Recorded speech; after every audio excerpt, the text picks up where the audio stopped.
Malaysia lewat. Indonesia ternyata jawara militer di ASEAN. Kekuatan pertahanan Indonesia tidak bisa dipandang sebelah mata dan bahkan mengungguli Jerman dan Israel. Di Asia Tenggara, Indonesia bahkan menjadi yang terkuat. Posisi itu berpeluang terjaga dan bahkan membaik menyusul pembentukan perusahaan induk atau holding militer alias pertahanan. Saat ini kekuatan militer Indonesia berada di urutan 15 dunia dari 140 negara yang disurvei pada tahun 2022 oleh Global Firepower. Posisi tersebut naik satu peringkat dari tahun 2021. Bahkan skor indeks kekuatan militer atau Power Index Indonesia sebesar 0,2251 mengungguli Jerman, Australia, Israel, dan Ukraina.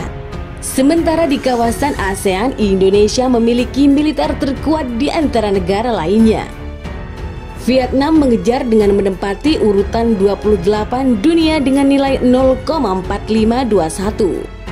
Kemudian Thailand dengan skor 0,4581 yang menempatkan negara gajah putih tersebut bertengger di urutan ketiga ASEAN dan 29 dunia. Selanjutnya Myanmar dan Singapura berada di urutan keempat dan kelima militer terkuat di ASEAN. Di dunia, keduanya menempati urutan ke-39 dan ke-42. Sementara negara tetangga Indonesia yaitu Malaysia dan Singapura bertengger di urutan ke-6 dan ke-7 ASEAN serta ke-42 dan 48 dunia.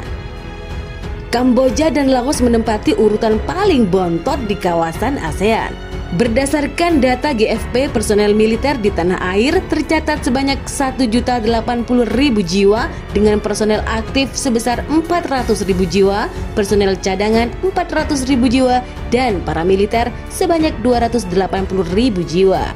Kekuatan di darat Indonesia dilengkapi oleh 1.444 kendaraan lapis baja, 314 tank, 413 tower artillery, 153 self-propelled artillery, dan 63 peluncur roket.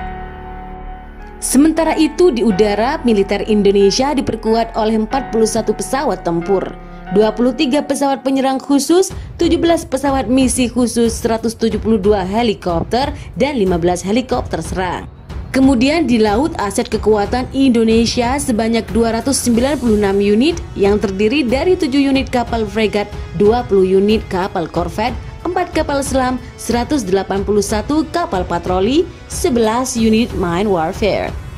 Di tengah makin memanasnya konflik di beberapa belahan dunia, terutama di Eropa Timur, yakni konflik Rusia dan Ukraina, dan Laut Cina Selatan, alat utama sistem pertahanan atau alutsista negara memang harus diperkuat, baik dari sisi permajaan, perawatan maupun pengadaan baru.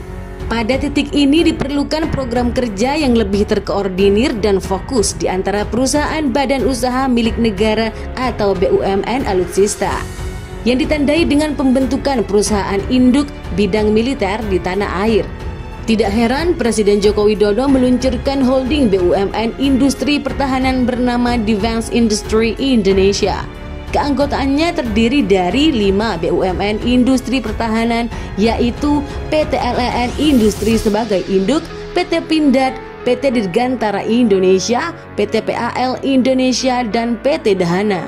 Perusahaan induk tersebut dibentuk untuk bersaing di industri pertahanan dan menjaga kedaulatan negara, agar sepenuhnya kita siap memasuki era persaingan baru dan mampu menjaga kedaulatan negara, kata Jokowi.